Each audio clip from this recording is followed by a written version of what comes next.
ஒரு அரசனும் அமைச்சரும் ஒரு நாள் ரொம்ப சாவகாசமா பேசிக்கிட்டு இருந்தாங்களாம். அரசன் அமைச்சரை பார்த்து ஒரு கேள்வி கேட்டிருக்கார்.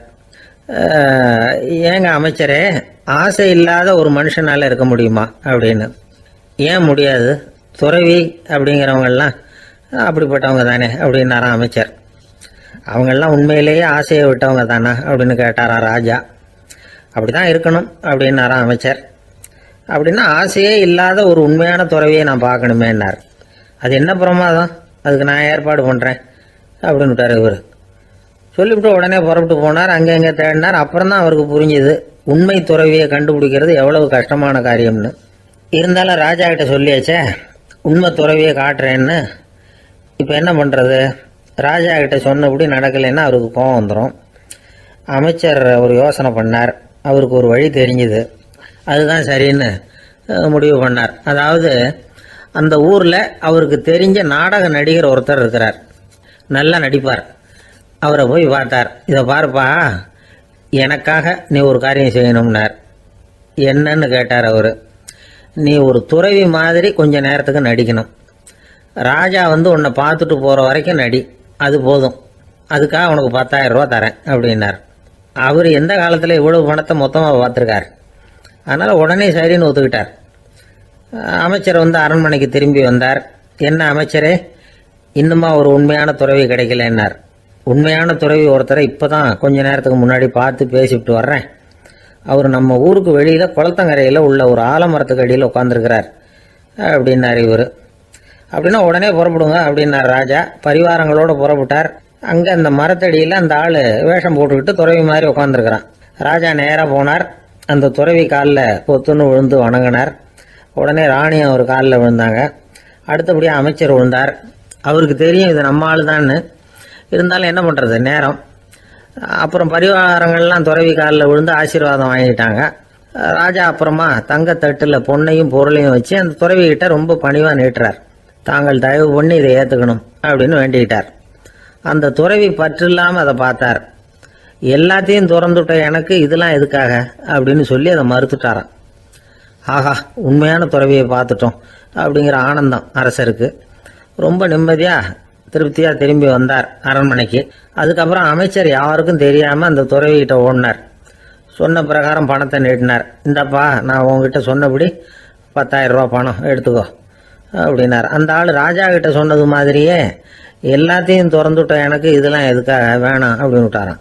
நடித்த வரைக்கும் போதும்ப்பா, இனிமேல் இந்த நாடக வசனம்லாம் வேணாம், வேஷத்தை கலைச்சிரு, பணத்தை வாங்கிக்கோன்னார். இல்லைங்க, இது வேஷம் இல்லை, இது வசனமும் இல்லை, இது உண்மை. கொஞ்ச நேரம் துறவி மாதிரி நடித்ததுக்கே இந்த தேசத்து ராஜா ராணி அமைச்சர் பரிவாரங்கள் எல்லாம் என் காலில் விழுந்து வணங்குறாங்க. அப்படின்னா உண்மையான துறவியாக இருக்கிறது எவ்வளவு பெருமையான விஷயம். நான் உண்மையான துறவியாக ஆக போகிறேன், அப்படி முடிவும் பண்ணிட்டேன் அப்படின்னார் அந்த நடிகர். வேஷம் கூட எப்படிப்பட்ட விளைவுகளை உண்டு பண்ணுது பார்த்தீங்களா. நம்மால் ஒருத்தன் ரொம்ப வசதியாக தான் இருந்தான். ஒரு நாள் அவன் சொத்து பூரா திருட்டு போட்டுது. அதுக்கப்புறம் இவன் துறவி மாதிரி ஆயிட்டான். ஊர் ஊராக சுற்றினான்.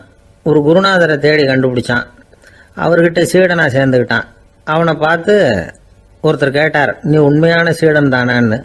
இல்லைங்க, சீடன் மாதிரி நடிச்சுக்கிட்டு இருக்கிறேன் அப்படின்னா. அது குரு துரோகம் இல்லையா அப்படின்னு கேட்டார் அவர்.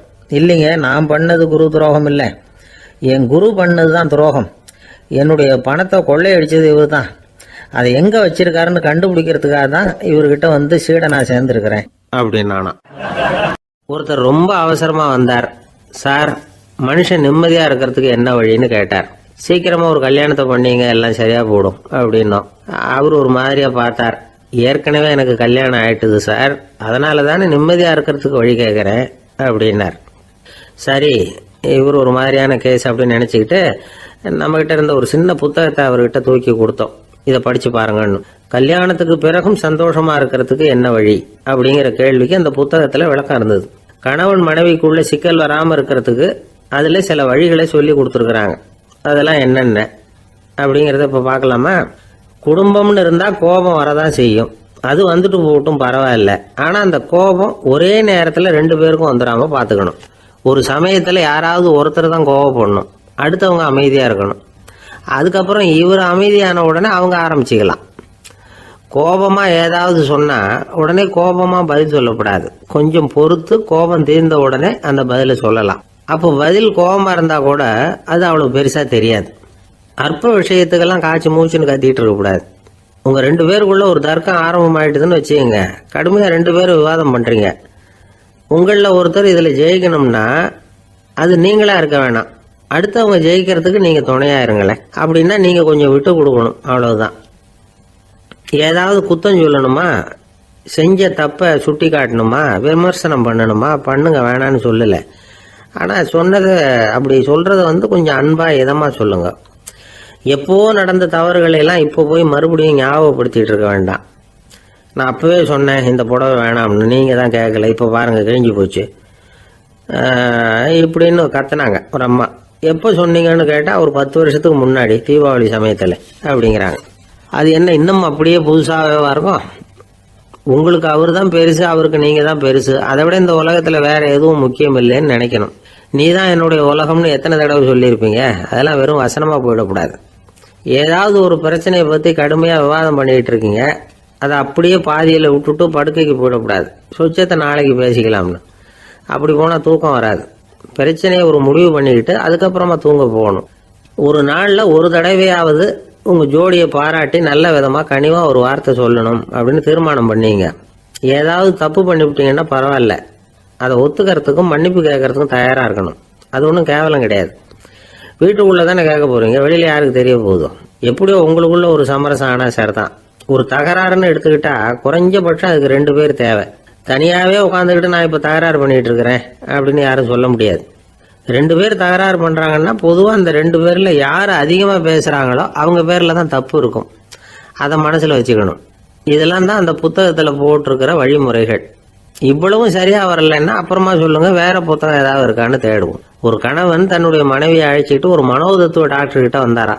டாக்டர், எங்களுக்கு கல்யாணம் ஆகி 30 வருஷ காலமா நாங்க ஒரு விஷயத்துல கூட ஒத்து போனதில்லை அப்படின்னு ஆரம்பிச்சார். உடனே அந்த அம்மா குறுக்கிட்டு, அது 30 வருஷம் இல்ல 32 வருஷம் அப்படின்னாங்களாம். சில பேரை இப்படி சொல்றது உண்டு. அடுத்தவங்களை அனுசரிச்சு நடந்துக்க தெரியல, அவன் என்ன சார் மனுஷன் அப்படிம்பாங்க. சக மனிதர்களோட எப்படி பழகிறது அப்படின்னு தெரியாததுனாலேயே பல பேர் இன்னைக்கு சங்கடப்பட்டுக்கிட்டு இருக்கிறாங்க. வசதி வாய்ப்பெல்லாம் சரியா இருக்கும், ஆனால் வாழ்க்கை சரியா இருக்காது. இன்னொருத்தர்கிட்ட எப்படி பேசுறது பழகிறதுங்கிறது தெரியாததுனால தான் இந்த அவஸ்தை. சரி, இந்த அவஸ்தை இல்லாமல் வாழறது எப்படி? இதுக்கு அனுபவசாலிகள் சில வழிமுறைகளை சொல்றாங்க. அதெல்லாம் என்னென்னங்கிறத இப்போ தெரிஞ்சுக்குவோம். முதல்ல நம்ம நாக்கு நம்ம கண்ட்ரோலில் இருக்கணும்.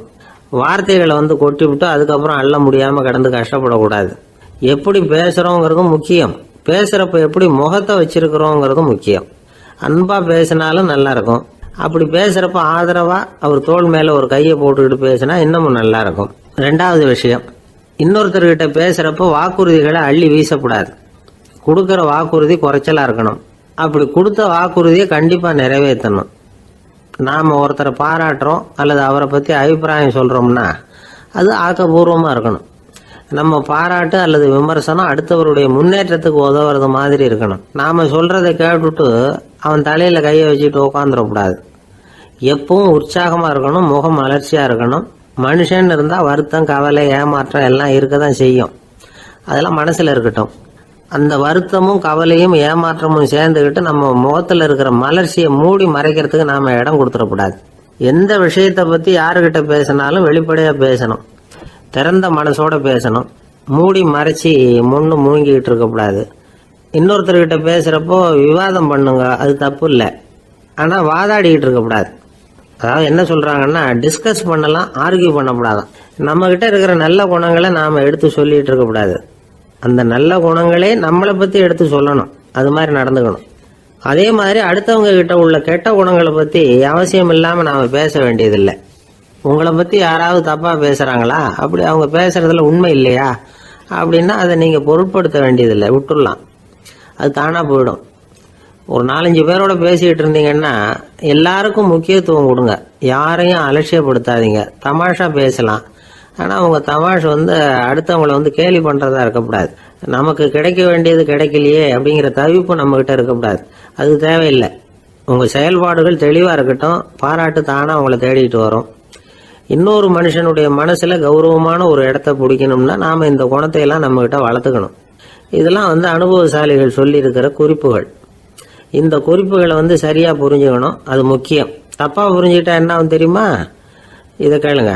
ஒருத்தர் வந்தார், சார் அடுத்தவங்க தோள் மேலே கையை போட்டுக்கிட்டு அன்பாக பேசணும்னு சொன்னீங்க, அப்படி தான் பேசினேன்.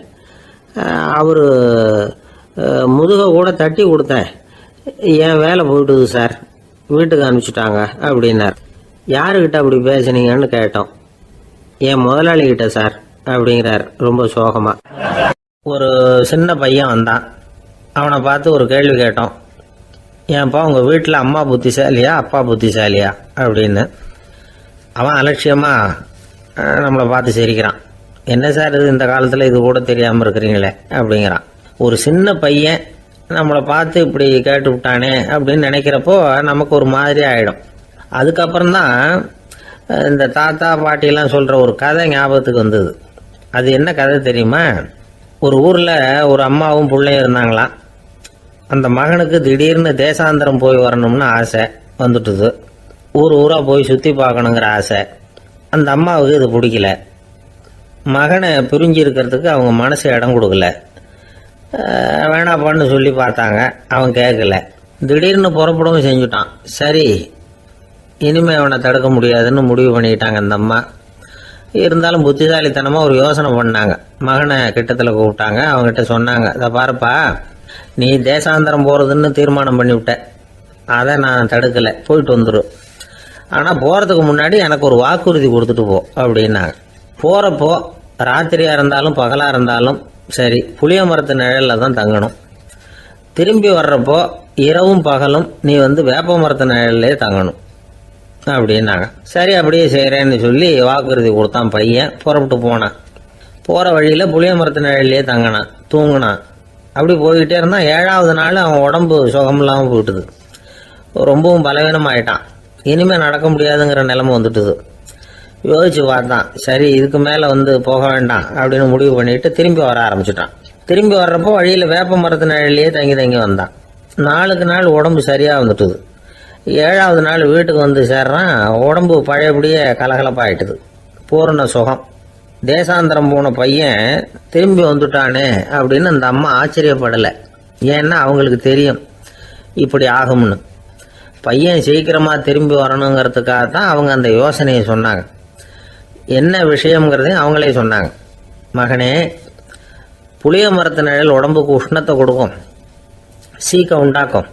அதனால் நீ தொடர்ந்து புளிய மரத்து நிழலில் தங்கினாவே நோய்க்கு ஆளாயிட்ட. அதனால் நல்ல பயணத்தை முடிச்சுக்கிட்டு திரும்பி வரணுங்கிற முடிவுக்கு வந்துட்ட. திரும்பி வர்றப்போ நீ தங்கினது வேப்ப மரத்து நிழல். அது உடம்புக்கு குளிர்ச்சியை தரக்கூடியது, நோயை தீர்க்கக்கூடியது. அதனால் சுகமாக வீட்டுக்கு சேர்ந்துட்ட. உன்னோட தேசாந்திர பயணத்தை தடுக்கிறதுக்காக தான் இப்படி பண்ணினேன் அப்படின்னாங்களாம் அந்த அம்மா. பார்த்தீங்களா அம்மாவோட புத்திசாலித்தனத்தை? அப்பாவாக இருந்தால் இப்படியா பண்ணுவார்? ஒரு அப்பா பையன்கிட்ட 10 ரூபா கொடுத்து இதை எடுத்துக்கிட்டு அடுத்த ஊருக்கு போய் அங்கே இருக்கிற மாமா கிட்ட இதை கொடுத்துட்டு வாடா, வழியில் எங்கேயாவது மரத்தடியில் படுத்து தூங்கி விடாதே அப்படின்னு எச்சரிக்கை பண்ணி அனுப்புனாராம். பையனுக்கு எச்சரிக்கையாக வாழறது எப்படிங்கிறத கற்றுக் கொடுக்கறதுக்காக இப்படி பண்ணார். அவன் பணத்தை வாங்கிக்கிட்டு போனான். அப்பா சொன்னதை மறந்துட்டு ஒரு மரத்தடியில் படுத்து தூங்கிட்டான். அவனுக்கு தெரியாமல் அவன் பின்னாடியே போன அப்பா அவன் கையில் இருந்த அந்த 10 ரூபாயை நைஸாக எடுத்துகிட்டு வந்துட்டார். அவன் பையில் தானே வச்சுருந்தான், அது தெரியாமல் எடுத்துகிட்டு வந்துட்டார். அவன் தூங்கிக்கிட்டு இருக்கான். எடுத்துகிட்டு ஒரு மறுபடியும் வீட்டுக்கு வந்துட்டார். பையன் முழிச்சுக்கிட்டு பையை தடவி பார்க்குறான், பணத்தை காணும். அழுதுகிட்டே திரும்பி வந்தான். அப்பா கிட்ட விஷயத்த சொன்னான். அப்பா சிரிச்சுக்கிட்டே சொன்னார், அதுக்கு தான்ப்பா ஆரம்பத்திலேயே எச்சரிக்கை பண்ணினேன், இனிமேலாவது நீ ஜாக்கிரதையாக இருக்கணும் அப்படிங்கிறதுக்காக தான் இப்படி பண்ணினேன். அந்த பணம் எங்கேயும் போயிடல, நான் தான் அதை உனக்கு தெரியாமல் எடுத்து வச்சிருக்கிறேன். இதோ பாரு அப்படின்னு சொல்லிக்கிட்டு சைடு பாக்கெட்டில் கையை விட்டா அது ஓட்டையாக இருக்குது. அதை எவனோ ஏற்கனவே கத்திரிச்சு எடுத்துகிட்டு போயிட்டான். இப்போ அப்பா முகத்தில் அசடு வழிஞ்சுதான். இந்த உலகமே ஒரு நாடக மேடை, நாம் எல்லாரும் நடிகர்கள். இது ஞானிகள் சொல்கிறது. இது ஒரு பக்கம் இருக்கட்டும். இந்த உலகத்துக்குள்ளே எத்தனையோ நாடக மேடைகள், எத்தனையோ நடிகர்கள், எத்தனையோ நாடகங்கள், இதெல்லாம் எப்படி ஆரம்பமாச்சு? அதுதான் இன்றைக்கி தகவல். அதாவது ஆதி மனிதன் பேச ஆரம்பிக்கிறதுக்கு முன்னாடி சைகையாலேயே எல்லாத்தையும் சொல்லிக்கிட்டு இருந்தான். அதனால் அப்போவே நடிப்பு ஆரம்பமாயிட்டுது. முதல்ல ஒரு வேட்டையைத்தான் அவன் வந்து நடித்து காட்டியிருப்பான். இவன் எப்படி போனான், எதிரில் மிருகம் எப்படி வந்தது, அதோட எப்படி சண்டை போட்டான், எப்படி அடித்து கொண்டுட்டு வந்தான், இதை அப்படியே மற்றவங்களுக்கு நடித்து காட்டியிருப்பான். ஏன்னா மொழி கிடையாது. இந்த காலத்துலலாம் நாடகங்களில் நடிக்கிறவங்கள நடிகர்கள்ங்கிறோம். ஒரு காலத்தில் இவங்களுக்கு என்ன பேர் தெரியுமா? திஸ்பியர்கள் அப்படின்னு பேராம். இதுக்கு காரணம் உண்டு. அதாவது 2000 வருஷத்துக்கு முன்னாடி கிரீஸ் நாட்டில் திசிபியஸ் அப்படின்னு ஒரு ஆள் இருந்தான். அவன் ஒரு பெரிய நாடக கலைஞன். அவன் சில இளைஞர்களை சேர்த்துக்கிட்டான், பயிற்சி கொடுத்தான், நாடக குழுவை உருவாக்கினான். நடிகர்களையும் நாடகத்துக்கு தேவையான பொருள்களையும் ஏற்றிக்கிட்டு போகிறதுக்கு ஒரு வண்டியையும் தயார் பண்ணான். அந்த வண்டியிலேயே அவன் வந்து கிரேக்க நாடு பூராவும் சுற்றினான். ஊர் ஊராக நாடகம் போட்டான். ஒரு ஊருக்கு போனதும் அங்கே நாடகம் நடத்த தியேட்டர் இருக்கா அப்படிங்கலாம் பார்க்கறது இல்லை அவன். ஏன்னா அப்போலாம் தியேட்டர்னா என்னென்ன தெரியாது. நாடகம்னா அது ஒரு மூடிய கொட்டைக்குள்ளே தான் நடத்தணுங்கிறது அப்போ யாருக்குமே தோணலை. இந்த வண்டி போகும், அதுவே ஒரு பகுதி அப்படியே ஒரு மேடை மாதிரி விரிச்சிக்கும். அதில் ஏறி நின்றுக்கிட்டு நாடகத்தை நடித்து காட்டுவாங்களாம். மக்கள்லாம் எதிரில் தரையில் உட்காந்து அதை பார்த்துக்கிட்டு இருக்கிறது. உலகத்தின் முதல் நடமாடும் தியேட்டர் இதுதானா. இந்த திசிபிஎஸ் தான் முதலாக உலகத்தில் நாடகம்ங்கிற பொழுதுபோக்கை நடத்தி காட்டினவன் அப்படின்னு சொல்கிறாங்க. அவன் சொந்தமாக நாடகம் எழுதுனா, நடித்தான், நாடகத்தை இயக்கினான். அதனால தான் அவனை வந்து first man of the theatre அப்படின்னு சொல்லுவாங்க. அவன் தான் நாடக மேடையின் முன்னோடி. கிரேக்கர் காலத்திலேயே நாடக ஆசிரியர்கள், நடிகர்கள், ரசிகர்கள் இவங்கெல்லாம் உருவாயிட்டாங்களாம். நாடகத்தின் சரித்திரத்தில் இந்த 3 பிரிவும் ரொம்ப முக்கியம். அதாவது கிரேக்க தியேட்டர்கள்லாம் திறந்த வெளி மேடைகள் தான். பெரும்பாலும் மலைச்சரிவுகள், அதுவே படிப்படியாக பண்ணியிருப்பாங்க. கீழே அரைவட்ட வடிவில் மேடை, அதுக்கு ஆர்கெஸ்ட்ரான்னு பேர். பிற்காலத்தில் இதில் உட்காந்து இசைக்குழுவினர் வந்து வாய்ச்சதுனால இசைக்குழுவுக்கே ஆர்கெஸ்ட்ராங்கிற பேர் வந்துட்டுது. இப்போ கிரேக்க தியேட்டர்களில் ஒன்று, அதோட காலம் வந்து கிமு 340. அதை இன்னமும் பாதுகாத்து வச்சிருக்கிறாங்களாம். எபிடாரஸ் அப்படிங்கிற இடத்துல அது இருக்குதான். இன்னமும் அந்த தியேட்டரை பயன்படுத்திக்கிட்டு வர்றாங்களாம். சிறந்த கிரேக்க நாடகங்கள்லாம் அங்கே நடிக்கிறாங்களாம். ஆரம்ப காலத்திலேயே கட்டணம் கிடையாது. அப்புறம் பின்னாடி தான் நுழைவு கட்டணம்லாம் அப்படியே வந்துட்டு தான். நடிகர்கள் வந்து பளபளப்பான ஆடைகள் உடுத்தியிருப்பாங்களாம். இந்த குதிகால் உயர்ந்த காலணிகள் போட்டிருப்பாங்களாம். இதெல்லாம் பழைய குறிப்புகள். பலவிதமான உருவங்களில் மாஸ்க் அப்படின்னு சொல்லப்படுற முகமூடி. அதனால் ஒரே நடிகர் பல வேடங்களில் நடிக்கிறது உண்டான். ஆரம்பத்தில் பெண் நடிகர்கள் கிடையாது, எல்லாம் ஆண் நடிகர்கள் தான். ரோமானியர்கள் தான் முதல் நிரந்தர நாடக மேடையை கட்டினவங்க. அதுதான் முதல் தியேட்டர். கிமு 1048 காலகட்டத்தில் பாம்பிங்கிற நகரத்தில் அதை கட்டியிருக்கிறாங்களாம். கிரேக்க ரோமானிய தியேட்டர்களின் அடிப்படையிலேயே இந்த இத்தாலிய வடிவ அமைப்பாளர்கள் இந்த குதிரை லாட வடிவில் ஒரு ஆடிட்டோரியத்தை உருவாக்கினாங்களாம். இப்படி அதை பற்றி நிறைய தகவல் இருக்குது. 1576 லண்டனில் இந்த வின்ஸ்பர்ரி, அப்புறம் இந்த பில்ட்ஸில், அப்புறம் ஜேம்ஸ் இப்படிங்கிற ஒரு முயற்சியால் தான் இங்கிலாந்தில் முதல் தியேட்டர் உருவாச்சான். அப்படி ஒருத்தர் இருந்தாராம். உலக நாடக மேடையின் வரலாறு இதுதான். அதாவது இப்பெல்லாம் அறிவியல் வளர்ச்சி அதிகமாயிட்டுது. திரைப்படம், தொலைக்காட்சி எல்லாம் வந்தாச்சு. ஒவ்வொரு வீடுமே ஒரு குட்டி தியேட்டர் மாதிரி ஆயிட்டுது. தொலைக்காட்சி முன்னாடி உட்காந்து எழுந்திருக்கவே மனசு வர்றதில்லை. ஒரு அம்மா ஒரு மனோதத்துவ டாக்டரை தேடிட்டு வந்தாங்களாம் இந்த காலத்தில். டாக்டர், எங்கள் வீட்டுக்காரர் எப்போ பார்த்தாலும் டிவி முன்னாடி உட்காந்துக்கிட்டு அதையே வெறிச்சு பார்த்துக்கிட்டு இருக்கிறார், உத்து பார்த்துக்கிட்டு இருக்கார், எனக்கு சந்தேகமாக இருக்குன்னாங்களாம். இது மனக்கோளாறு இல்லைங்க, ஆர்வ கோளாறு, அவ்வளவுதான், இதுக்காக பயப்படாதீங்கன்னாராம் டாக்டர். அப்படி இல்லை டாக்டர், டிவி ஓடும் பொழுது நாம எல்லாம் அதை பார்க்குறோம் சரி, ஆனால் அவர் அப்படி இல்லை, டிவியை நிறுத்தினதுக்கு அப்புறமும் அதையே உத்து பார்த்துட்டு உட்காந்துருக்கிறார், அதனால தான் சந்தேகப்பட்டு உங்ககிட்ட வந்தேன் அப்படின்னாங்களாம்.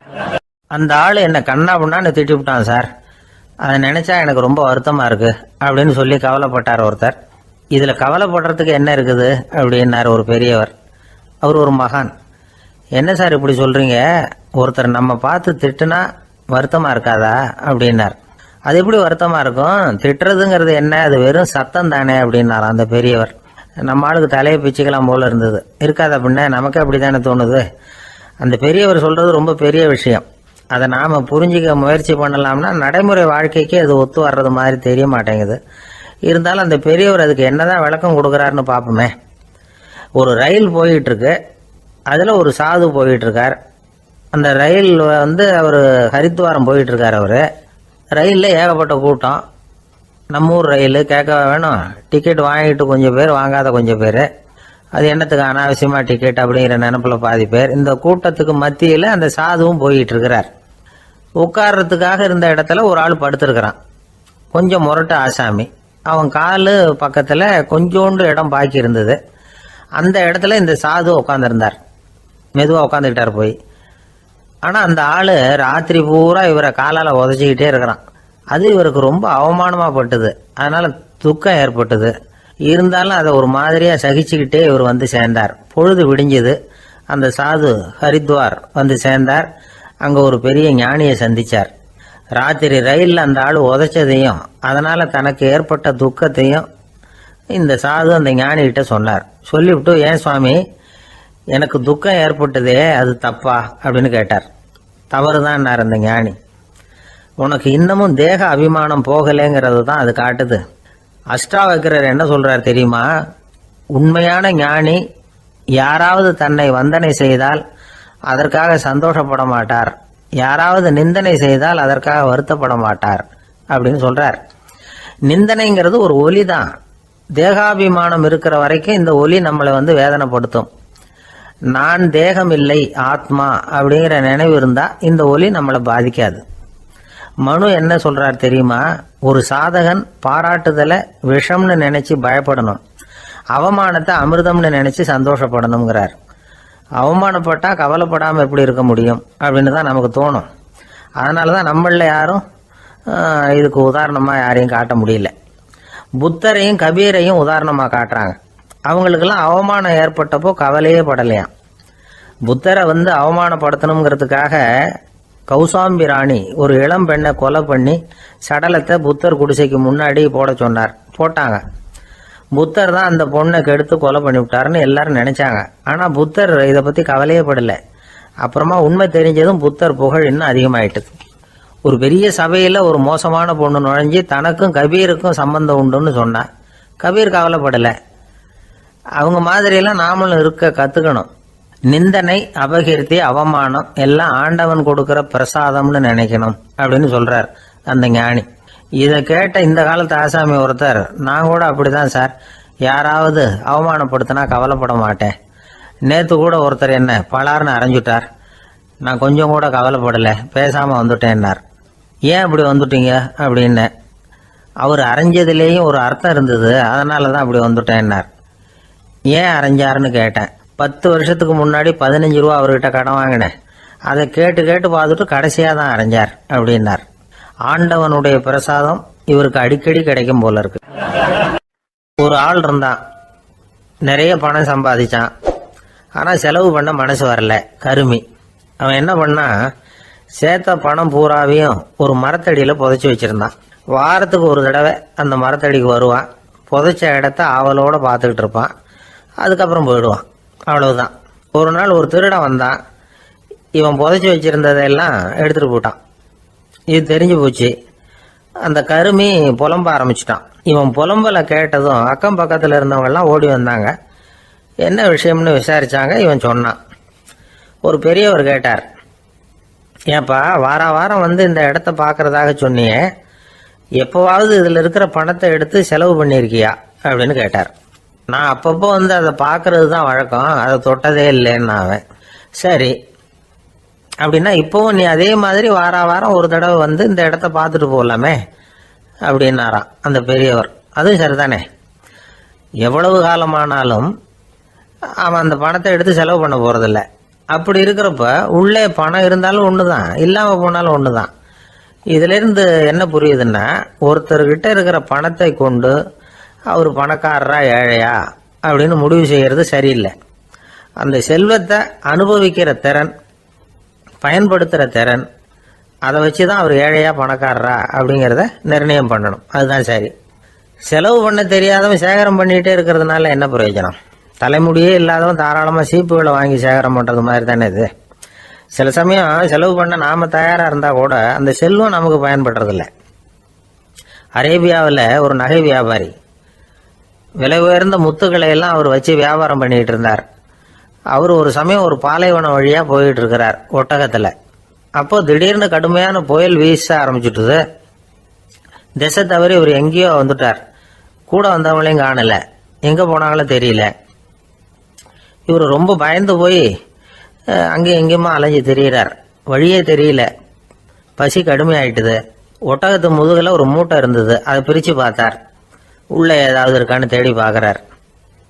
அது வரைக்கும் கண்ணில் தட்டுப்படாத அபூர்வமான ஒரு பை கண்ணில் பட்டுது. ஆஹா, அதில் ஏதாவது சாப்பிட்றதுக்கு இருக்கும் அப்படின்னு நினச்சி ஆவலாக அதை பிரித்து பார்க்குறார். அந்த பையில் விலை உயர்ந்த முத்துக்கள் நிறைய இருந்துதான். அப்போ தான் அவர் நினச்சாராம், விலை உயர்ந்த முத்துக்கள் கூட சாப்பிட்றதுக்கு உணவாக முடியாது அப்படிங்கிறத புரிஞ்சுக்கிட்டாராம். எந்த நேரத்தில் எது நமக்கு தேவையோ அது நமக்கு தாராளமாக கிடைக்கணும். அப்படி அது கிடைக்கிறதுக்கு நம்மக்கிட்ட இருக்கிற செல்வம் பயன்படணும். அது நமக்கும் பயன்படலாம், நம்ம மூலமாக அடுத்தவங்களுக்கும் பயன்படலாம். அதுதான் செல்வத்தின் பயன். ஒரு மரத்தடியில் ஒருத்தன் உட்காந்து அழுதுகிட்டு இருந்தான். அந்த பக்கமாக வந்த இன்னொருத்தன் ஏப்பா அழுதுகிட்டு இருக்கிறேன்னு கேட்டான். இந்த இடத்துல தான் பூமிக்கு அடியில் பணம் இருக்குது, புதைச்ச இடம் தெரியல, அதான் அழறேன் அப்படின்னா. நல்லா ஞாபகப்படுத்தி பாரு, எந்த இடத்துல புதைச்ச அப்படின்னு கேட்டான் இவன். அது எப்படி எனக்கு தெரியும், புதைச்சி வச்சிருக்கிறவன் நான் இல்லையே, எங்கள் எழுத்த வீட்டுக்காரன் அப்படின்னானா இவன். ஒரு பல்கலைக்கழகம், அங்கே ஒரு இலக்கிய பேராசிரியர், அவர் பாடம் நடத்திக்கிட்டு இருந்தார். ராபர்ட் ப்ரௌனிங் எழுதிய கவிதைகளை பற்றி சொல்லிகிட்டு இருக்கிறார். மாணவர்களும் ரொம்ப அக்கறையாக அதை கேட்டுக்கிட்டு இருக்கிறாங்க. ஒரு குறிப்பிட்ட கவிதையை பற்றி சொல்லும் பொழுது அந்த பேராசிரியருக்கே ஒரு சந்தேகம். அதாவது அந்த கவிதையின் சரியான அர்த்தம் என்னங்கிறதுல சந்தேகம். பேராசிரியர் யோசனை பண்ணார். அந்த கவிதையை முழுசாக புரிஞ்சிக்க முடியல. அதனால் மாணவர்களை பார்த்து சொன்னார், மாணவர்களே, ஒரு நாள் பொறுத்துங்க, இந்த கவிதையை எழுதின கவிஞர் எங்கள் வீட்டுக்கு பக்கத்தில் தான் இருக்கிறார். இன்னைக்கு சாயந்தரம் நான் அவரை நேரிலேயே போய் பார்க்குறேன். பார்த்து இதுக்கு என்னங்க அர்த்தம்னு கேட்டுட்டு வந்துடுறேன். அதுக்கப்புறம் உங்ககிட்ட சொல்கிறேன் அப்படின்னாராம். அன்னைக்கு சாயந்தரமே அந்த பேராசிரியர் கவிஞரை தேடிக்கிட்டு போயிட்டார். கவிஞர் அவங்க வீட்டில் அவர் பாட்டு உட்காந்துருந்தாராம். இவர் போய் அவர் முன்னாடி உட்காந்தார். அப்புறம் கேட்டார், ஐயா, அந்த கவிதையின் முழு பொருள் என்னன்னு தெரிஞ்சுட்டு போகிறதுக்காக வந்திருக்கிறேன் அப்படின்னாராம். எந்த கவிதை அப்படின்னாராம் அவர். இவர் அந்த கவிதையை சொல்லியிருக்கார். கவிஞர் கொஞ்சம் யோசனை பண்ணிவிட்டு அப்புறம் சொன்னாராம், பேராசிரியரே, நீங்கள் கொஞ்சம் தாமதமாக வந்துட்டீங்கன்னாராம். இவருக்கு ஒன்றும் புரியல. நீங்கள் என்ன சொல்கிறீங்க, நான் தாமதமாக வந்துட்டேன்னா? நீங்கள் தான் உயிரோடு இருக்கிறீங்களே, அப்படி இருக்கும்பொழுது நான் தாமதமாக வந்துட்டேன்னா அது எப்படி அப்படின்னு இவர் குழம்பி இருக்கிறார். இப்போ கவிஞர் சொன்னாராம், ஐயா, நான் உயிரோடு இருக்கிறேன்னா இல்லையாங்கிறது முக்கியம் இல்லை. நான் அந்த கவிதை வரிகளை எழுதினப்போ 2 பேருக்கு அதோட அர்த்தம் தெரிஞ்சிருந்தது. இப்போ ஒரே ஒருத்தருக்கு தான் அதோட அர்த்தம் தெரியும் அப்படின்னாராம். பேராசிரியர் யோசனை பண்ணியிருக்கார். அப்படின்னா அந்த ஒருத்தர் கவிஞர் ராபர்ட் ப்ரௌனிங்கை தவிர வேற யாரா இருக்க முடியும்? இவர் தான் அப்படிங்கிறத அவர் மனசில் நினச்சிக்கிட்டார். அதனால சொன்னார், ஐயா, நான் தாமதமாக வரல, அந்த கவிதையின் பொருள் என்ன அது சொல்லுங்கன்னார். பேராசிரியரே, நான் சொல்றது உங்களுக்கு புரியலன்னு நினைக்கிறேன். நான் இந்த வரிகளை எழுதினப்போ 2 பேருக்கு அதோட அர்த்தம் தெரிஞ்சிருந்தது. அந்த 2 பேர் யாருன்னா, ஒருத்தர் ராபர்ட் ப்ரௌனிங், அதாவது நான், இன்னொருத்தர் கடவுள். இப்போ அது கடவுளுக்கு மட்டும்தான் தெரியும். நானே இதை பற்றி பல தடவை யோசனை பண்ணி பார்த்தேன். இது ரொம்ப அழகானது, ஆனாலும் ரொம்ப வழுக்கலானது. அதை பிடிச்சிட்டோம்னு நினச்சிக்கிட்டு இருக்கும் பொழுதே காற்று மாதிரி அது உங்ககிட்ட இருந்து ஓடி போயிடுது. எனக்கு ரொம்பவும் வருத்தமாக தான் இருக்குது. நிச்சயமாக நான் தான் இந்த வரிகளை எழுதியிருக்கிறேன். அதில் அர்த்தம் இருக்குங்கிறது எனக்கு தெரியும், அதை நான் உணர்றேன். ஆனால் நீங்கள் என்னை மன்னிக்கணும், எனக்கே கூட அதை என்னால் விளக்க முடியல. அப்படி இருக்கும் பொழுது உங்களுக்கு எப்படி அதை நான் விளக்க முடியும் அப்படின்னாரா அந்த கவிஞர். அனுபவிக்கப்படக்கூடிய எல்லாமே விளக்கப்படக்கூடிய ஒன்றல்ல, விளக்கப்படும் எல்லாமே அனுபவிக்கப்படக்கூடிய ஒன்றல்ல அப்படிங்கிறது ஞானிகளுடைய கருத்து. அதுக்காக தான் அந்த சம்பவம். வாழ்க்கையில் நீங்கள் தொடர்ந்து ஆய்வு செய்து கொண்டே இருக்கக்கூடிய விளக்கங்களை ஒருபோதும் அடைய முடியாத பரிமாணங்கள் இருக்கிறதுனால தான் அது அலுப்பு தட்டாமல் இருக்குது. உங்களால் நிறைய அனுபவிக்க முடியும், இருந்தாலும் நீங்கள் அனுபவித்து அறிந்த விஷயங்கள் கூட வார்த்தைகளால் விளக்கப்பட முடிவதில்லை அப்படிங்கிறது பெரியோர் சிந்தனை. இதெல்லாம் ஒரு பக்கம் இருக்கட்டும். நமக்கு தெரிஞ்ச பேராசிரியர் ஒருத்தர் 1 மணி நேரம் ரொம்ப விவரமாக வகுப்பு எடுத்தார். கடைசியாக சொன்னார், மாணவர்களே, ரொம்பவும் எளிமையாக விளக்கமாக எல்லா விவரமும் சொல்லியிருக்கிறேன். அதனால் இதில் உங்களுக்கு சந்தேகம் வர்றதுக்கு வாய்ப்பே இல்லை. இருந்தாலும் கேட்க வேண்டிய கடமை கேட்குறேன். இது வரைக்கும் நடத்தினதில் யாருக்காவது ஏதாவது சந்தேகம் உண்டா அப்படின்னு கேட்டாராம். எனக்கு ஒரே ஒரு சந்தேகம்தான் சார் அப்படின்னு எழுந்திரிச்சு நிற்கிறான் ஒருத்தன். என்னன்னு கேட்டாராம். இது வரைக்கும் நீங்கள் என்ன பாடம் சார் நடத்துனீங்க அப்படின்னானா அவன்.